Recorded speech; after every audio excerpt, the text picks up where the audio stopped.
everyone, welcome back to my channel. My name is Sabrina. I'm so excited to have you here. My hair is looking a little crazy and I don't know why, so please ignore that. Today we are going to be doing my recent reads episode 3. I've had a little bit of a reading month where I'm reading a little bit of everything, and honestly I think that's the months that I like the most. So I'm just going to be kind of going through all the books I've read and tell you what I feel.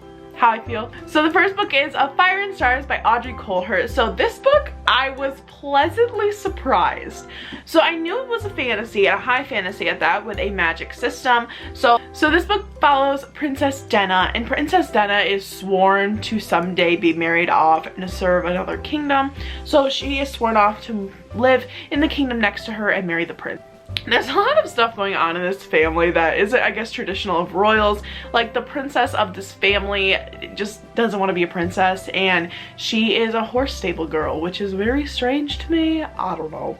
But it turns out Denna is actually gay, and so is Princess Mare. So her and Princess Mare start this little thing behind the prince's back, but they are also trying to kind of overthrow what the government is ruling because they believe that magic should not be allowed, but Princess Denna is actually a possessor of fire magic. So she is kind of scared for her life when they announce they're going to start killing everybody with magic, and then there's other people in royalty with magic that we start to learn about that's trying to kill the prince and the king, and it's a ball of craziness. I actually heard of this book a while ago, but I didn't get to it. I'm really glad I finally got to it. It was really good. I really liked the magic system they had going. It kind of reminded me of Elemental Witches, that kind of thing. I really enjoyed the storyline. I really enjoyed the gay LGBTQ portion of it because I don't see that very often in fantasy. If you guys have any LGBTQ fantasy recommendations, I would love them, honestly. This was so good. I really enjoyed it. It was definitely one of my favorite reads so far this year because of the LGBTQ plus the romance, and I love the magic system. All around was great. The next book I read was Horrid by Katrina Leno. So I just got this book in my owl crate last month, and I was like, that looks fantastic. So this follows our girl Meg. Is her name Meg in this? Because I swear someone's name is Meg. Her name's not Meg either. So this book follows Jane, and Jane's father just died suddenly, and they decide they're going to move to Maine inside of her mother's old house because they have a lot of debts due, and you know how that works.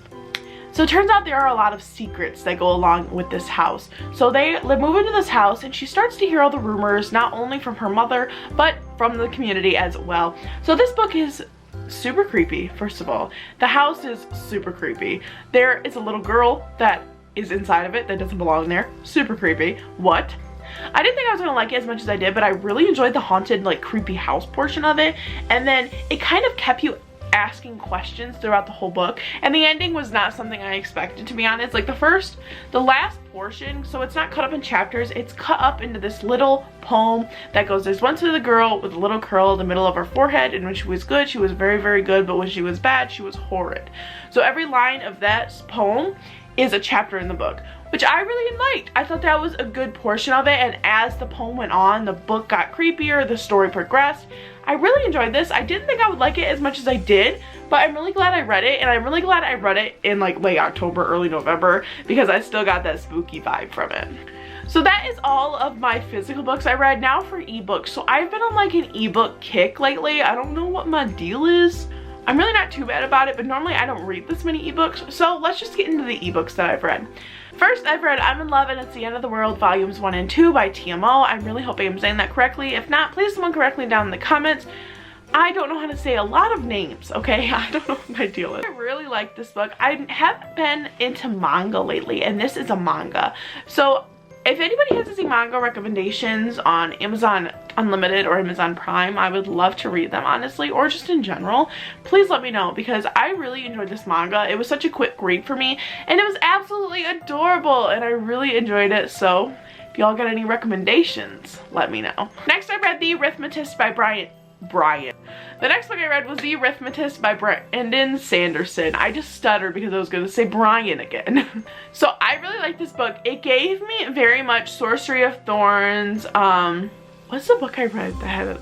But I don't know. It gave me Sorcery of Thorns / Harry Potter vibes with like the magic system they had where they would like draw on the ground and these little chalklings would come to life and they would battle with them. So I enjoyed that. It was definitely creative and something I've never seen before in a book, so I really enjoyed that.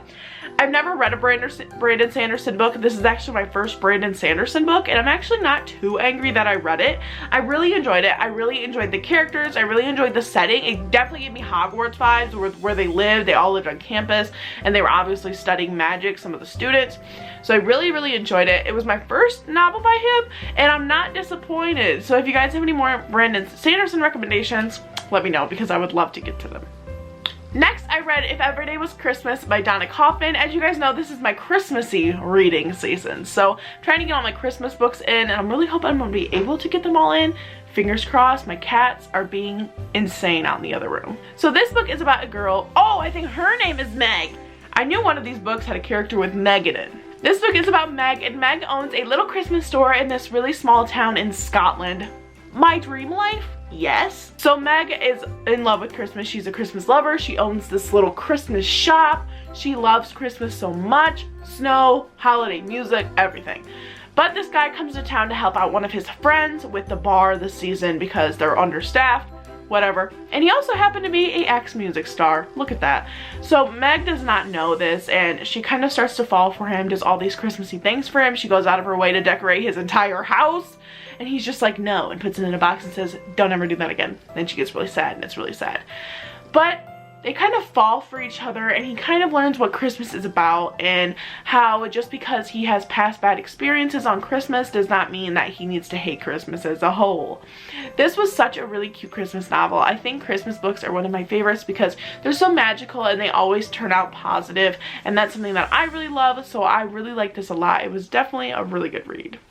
And the very last book I want to talk about is the In at Holiday Bay, #2, Letters in the Library by Kathy Daly. So this is a cozy mystery, and I actually talked about the first book in my last recent reads. So this book follows Abby, and Abby had a really horrible accident where she lost her infant child and her husband in the same accident. So she decided to pack up everything she owns and move to Maine and buy this huge mansion and rent it out as an inn. She is kind of in the midst of all her renovations, and she finds these letters in the library that kind of draw a lot of questions. So she decides to get down and dirty and try to figure out who these people are and who these letters belong to, because she wants to get them back to the family. So as usual, I love this cozy mystery. Definitely wasn't as good as the first one, but I think I'm going to continue on to the third one just to see how it is. There are 15 books in this series, so we'll see how I like it. I've really been enjoying cozy mysteries lately because they're not something that you have to pay super big attention to, and they're also not something that you have to read continuously to know what's going on. So I really enjoyed them. They're super cute, and I don't think I have any complaints other than the fact that obviously some of these cozy mysteries aren't totally like action-packed. They're very like chill. My cat's staring at me and making me uncomfortable, and I don't know. I really like it. Stop staring at me. You're freaking me out. So that is going to be the end of this video. This is my recent reads #3. I really hope you guys enjoyed this video. If you did, make sure you comment down below and tell me if you've read any of these books or any of these books sound interesting. Make sure you give this video a super big thumbs up. Make sure you hit that subscribe button down below. I upload every Monday, Wednesday, and Friday at 2 p.m. Eastern time, so don't forget to hit the little bell notification next to it to get notified every single time I upload. And I will see you guys in my next video. I hope you guys are having a great day, a great month, a great year, and a great life. And I will see you guys in my next one. Bye!